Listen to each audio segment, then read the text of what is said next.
Tit-for-tat diplomacy. Africa pushes back as Mali and Burkina Faso bar U.S. travelers. Good evening, and welcome to BAV Africa Now, Weekly Digest. I'm Amy Callan, and tonight we turn our focus to a fast-developing diplomatic standoff that is quietly reshaping Africa-U.S. relations, exposing deeper questions about sovereignty, security, and Africa's evolving place in a multipolar world. This week, Mali and Burkina Faso announced that they will bar U.S. citizens from entering their countries.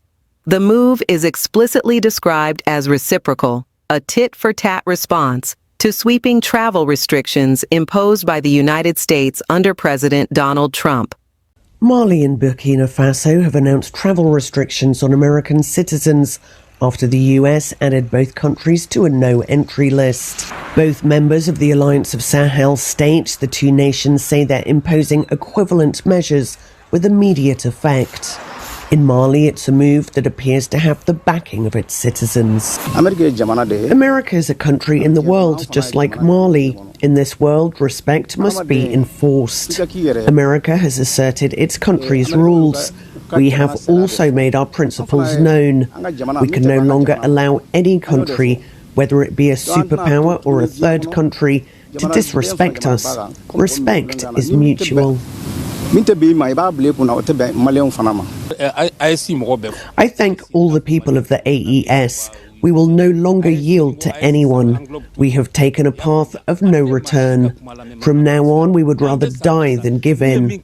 Neither the United States nor France will be able to make us bend. Citizens of nearly 40 countries now face restrictions visiting America solely by virtue of nationality. The list includes Niger, Sierra Leone, and South Sudan. It's a diplomatic struggle. Often it ends in a standoff. They have shown their power. It's up to us to defend our dignity and patriotism. And that's perfectly normal.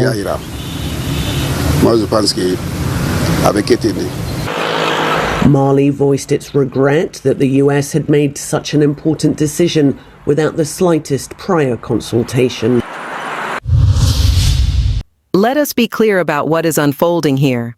This is not a routine visa dispute.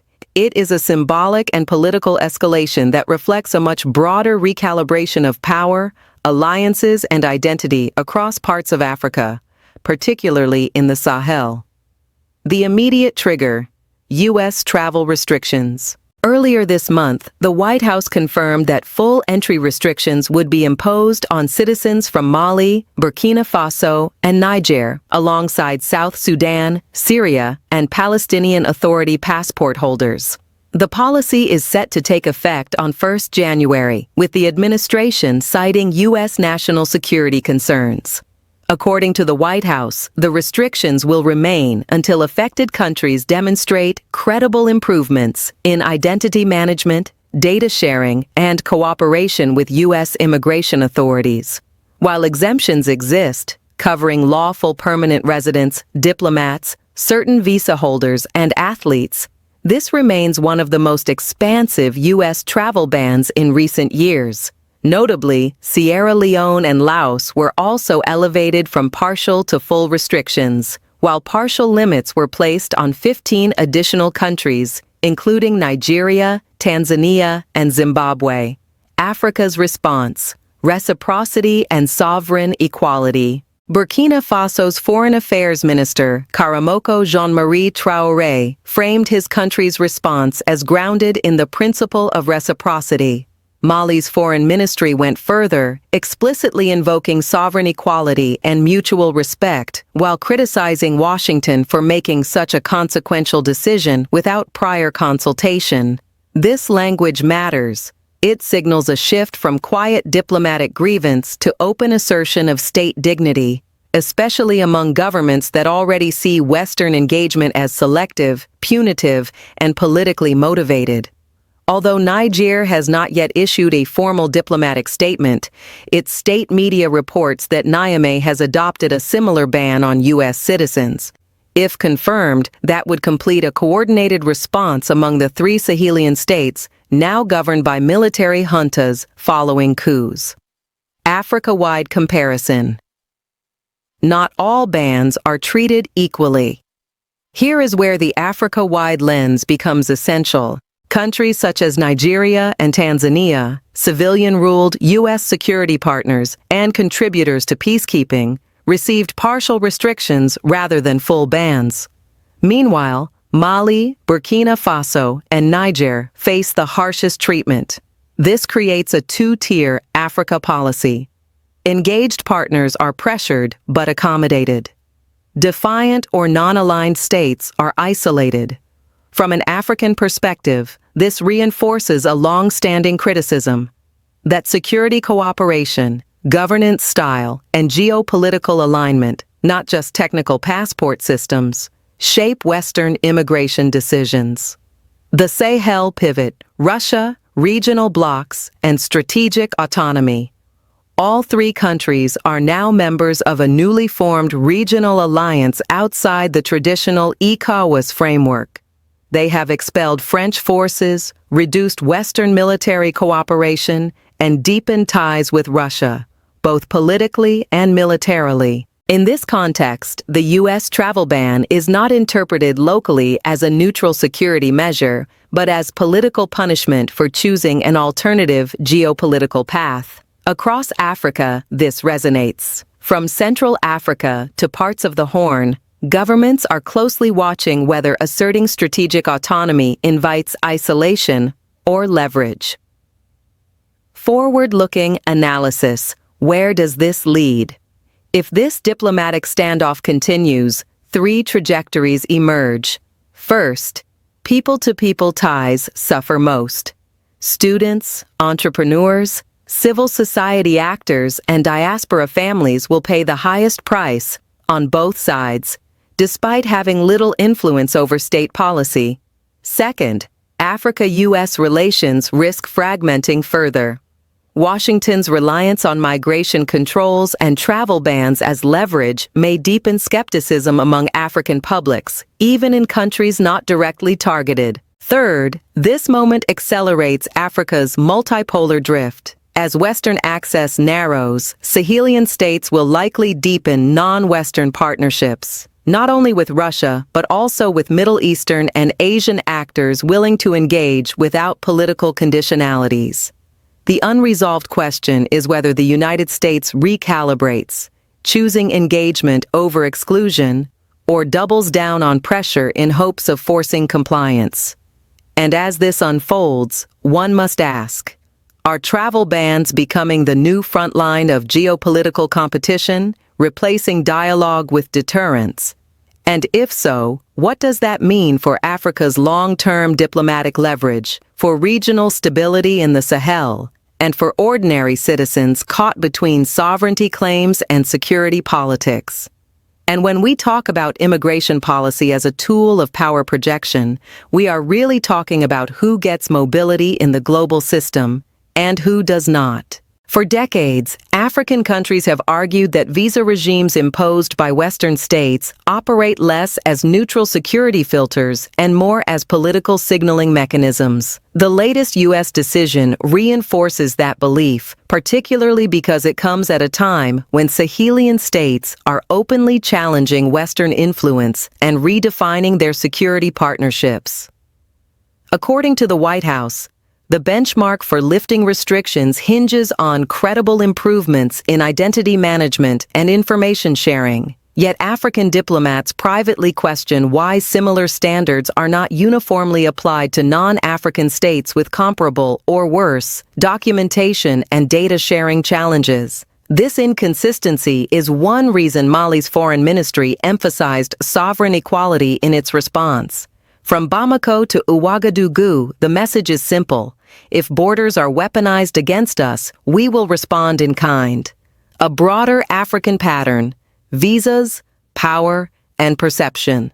Across the continent, travel restrictions have increasingly become a barometer of diplomatic standing. Countries perceived as cooperative receive waivers, partial exemptions, or quiet technical support. Those perceived as resistant face public bans. Take Nigeria. Africa's largest economy and a key U.S. security partner.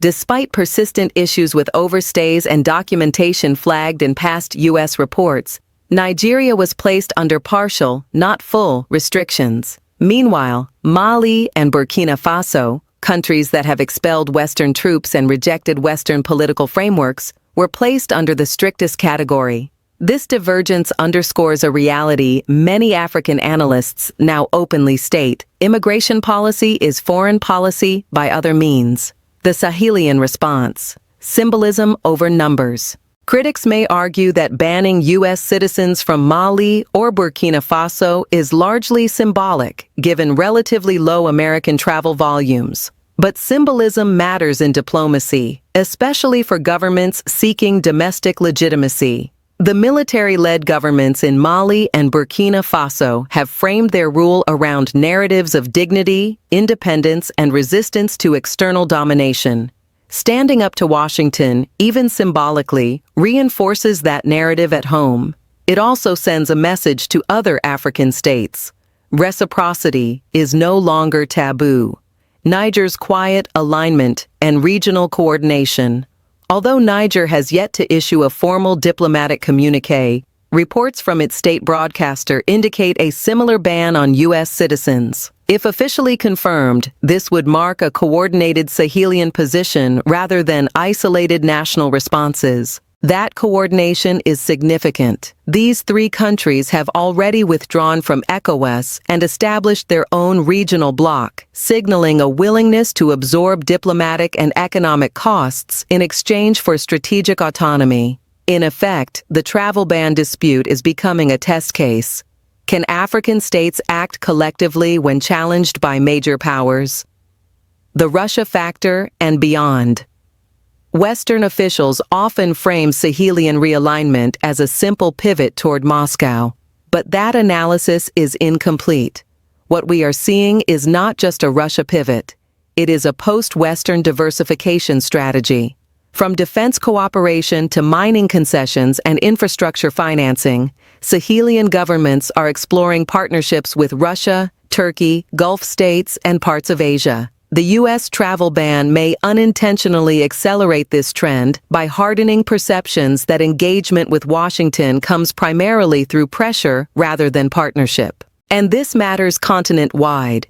Countries watching from Central and Southern Africa are quietly asking whether non-alignment or selective alignment now carries fewer costs than before. Implications for diasporas and soft power. One of the least discussed consequences of the ban is its impact on African diasporas. Students, academics, entrepreneurs, and families become collateral damage in what is essentially a geopolitical contest. Soft power, long a strength of the United States in Africa, relies on openness, exchange, and aspiration. Travel bans erode that reservoir of goodwill, and once lost, soft power is far harder to rebuild than military alliances. What comes next? The critical question is whether this dispute hardens into a long-term diplomatic freeze or opens the door to renegotiation. African diplomats suggest that behind closed doors, there is still room for technical engagement on passport security, data systems, and migration cooperation. But public pressure, especially from Sahelian governments that have staked their legitimacy on defiance, makes quiet compromise politically costly. So we are left at a crossroads. Does Washington recalibrate its Africa policy to reflect a changing geopolitical reality? Or does it continue to rely on exclusionary tools that may yield compliance but deepen resentment? And just as importantly, will other African states adopt reciprocity as a standard response, transforming what was once a unilateral Western instrument into a contested diplomatic arena? Because the next phase of this story will determine whether travel bans remain administrative measures or evolve into one of the defining fault lines of Africa-West relations in the years ahead. And this is where the conversation widens beyond visas and borders into the architecture of global governance itself. For years, African leaders have complained, often quietly, sometimes publicly, that decisions affecting their citizens are taken in distant capitals with minimal consultation. Mali's foreign ministry made this explicit, lamenting that the U.S. decision was reached without any prior consultation. That statement is not just diplomatic frustration, it reflects a deeper grievance about voice and agency in international decision-making. When policies framed as security measures disproportionately affect African states, they feed a perception that Africa remains an object of policy, not a partner in shaping it. ECOWAS, fragmentation, and a changing regional order. Traditionally, disputes of this nature would have been mediated through ECOWAS, leveraging regional diplomacy to soften bilateral tensions. But Mali, Burkina Faso, and Niger are no longer operating within that framework. Their withdrawal from ECOWAS and the creation of an alternative Sahelian alliance means there is now no established regional buffer between them and global powers like the United States. Every dispute becomes direct, bilateral, and potentially escalatory. This fragmentation has implications far beyond the Sahel. Other African regions are watching closely, asking whether regional blocs still serve as shields or whether national sovereignty, asserted forcefully, is becoming the preferred currency. Security narratives versus African realities. From Washington's perspective, the travel ban is rooted in risk management, concerns about identity verification, overstays, and information sharing. But from an African perspective, this logic feels selectively applied. Several African security analysts point out that instability in the Sahel, often cited as justification for restrictions, has been shaped in part by years of external military interventions, failed counterterrorism strategies, and underinvestment in civilian governance. In other words, Africa is being restricted for crises it did not create alone. This is why the rhetoric coming out of Bamako and Ouagadougou resonates across the continent. The insistence on sovereign equality taps into a shared African memory of decisions imposed rather than negotiated. The risk of normalizing retaliatory diplomacy. Yet there is also a risk here, for Africa. If reciprocity becomes the default response to travel restrictions, diplomacy may slide into a cycle of symbolic retaliation that hardens positions without resolving underlying issues. Travel bans are blunt instruments. They rarely fix technical deficiencies, but they excel at inflaming national pride. Some African policy thinkers warn that this approach could limit Africa's own diplomatic flexibility, especially for countries that rely heavily on educational exchanges, remittances, and diaspora engagement. So the challenge becomes balance, asserting dignity without foreclosing dialogue. A continental inflection point. What we are witnessing may well be an inflection point in Africa's engagement with Western powers. In the past, similar bans were often met with muted responses. This time, the reaction is public, coordinated, and unapologetic. That signals growing confidence, especially among governments that feel insulated from Western leverage due to alternative partnerships. But confidence does not equal immunity. Economic exposure, aid flows, development finance, and international legitimacy still matter. The real test will be whether Sahelian states can convert symbolic defiance into tangible gains for their populations. Questions that will shape the next phase. So, as this story continues to unfold, several critical questions remain unresolved. Will the United States open technical channels to de-escalate, or will security benchmarks be enforced without political flexibility? Will other African states quietly support the Sahelian stance, or distance themselves to avoid similar scrutiny? And most importantly, will ordinary Africans benefit from this assertive posture? Or will mobility, education, and opportunity become further constrained in an already unequal global system? These are not abstract questions.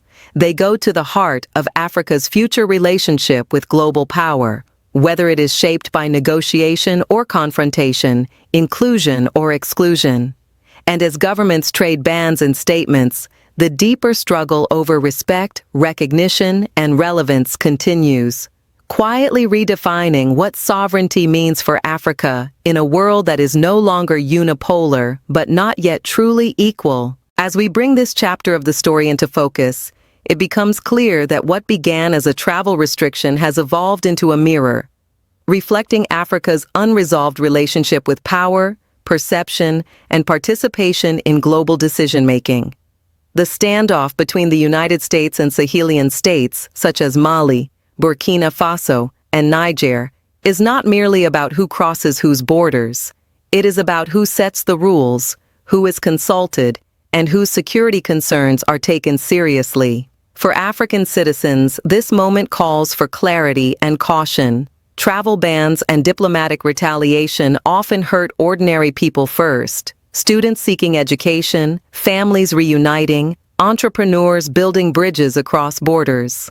Citizens must remain engaged, informed, and vocal in demanding that geopolitical disputes do not trample on human opportunity. Mobility, learning, and exchange are not privileges to be casually suspended. They are lifelines in a globalized world. For African leaders, the lesson is more complex and more urgent. Yes, sovereignty must be defended. Reciprocity is a legitimate principle in international relations. No nation should accept permanent double standards or decisions imposed without consultation. But sovereignty must also be functional, not just symbolic. It must translate into better governance, stronger institutions, credible identity systems, and transparent engagement, so that dignity is reinforced by competence, not undermined by isolation. Retaliation alone is not strategy. Long-term leverage comes from unity, consistency, and credibility. This moment also demands continental coordination. Fragmentation weakens Africa's negotiating position. Whether through reformed regional blocs or new frameworks, African states will need collective platforms to engage major powers, not only in moments of crisis, but proactively, before lines harden and doors close. Key messages from this week's story. Travel bans are no longer just administrative tools. They are instruments of geopolitical signaling and pressure. Africa's response is changing from silence to reciprocity, reflecting growing confidence and frustration with unilateral decision-making. The Sahel has become a testing ground for a post-Western, multipolar Africa, but symbolic defiance carries real economic and social risks.